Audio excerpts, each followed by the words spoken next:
Hello and welcome into the kitchens here at ShopHQ. I'm Pat Carlson, one of the food stylists here at the network.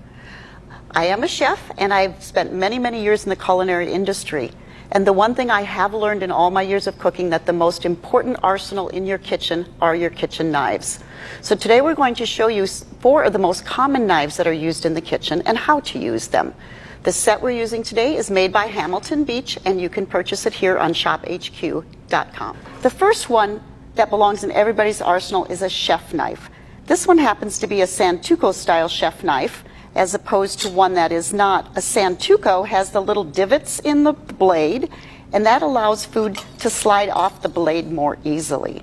This is the workhorse of the kitchen. You're going to use this for chopping vegetables, slicing cuts of meat, slicing through hard objects, squash, melon, pineapple. This is the knife you will use most often in your kitchen. The next knife is a bread knife. Very self-explanatory. Serrated edges. Why? Because it allows you to saw through the knife without tearing up the crumb of the bread. You'll also use this knife on soft fruits such as tomatoes, because tomato skins are so sensitive.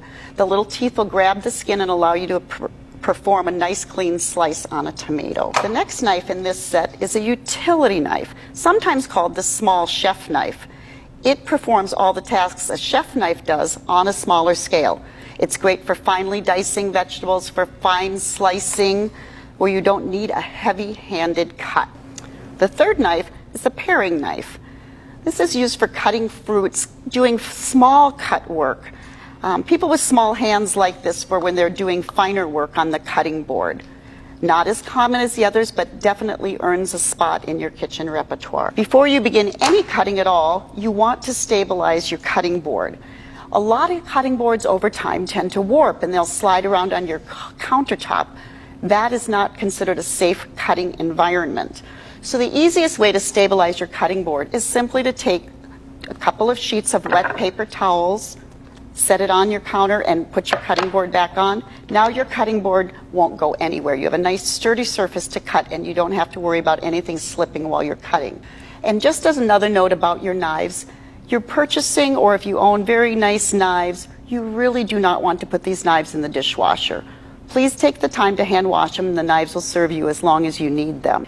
One other thing I'm just going to mention about knives is there's 2 kinds of knives. There's forged and stamped knives. The set we're showing today truly is a forged knife. And what a forged knife means is the blade goes all the way through in one piece through the handle. Better quality knives will have this feature. It makes it one piece of steel all the way through, and it makes this blade much stronger. By comparison, I'm going to show you this is a stamped knife. It's stamped out of one piece of steel, and it's just placed into a handle, and then the handle, this blade does not come all the way back through the handle. And while it can still be a good knife, it's not going to be as strong as a forged knife is.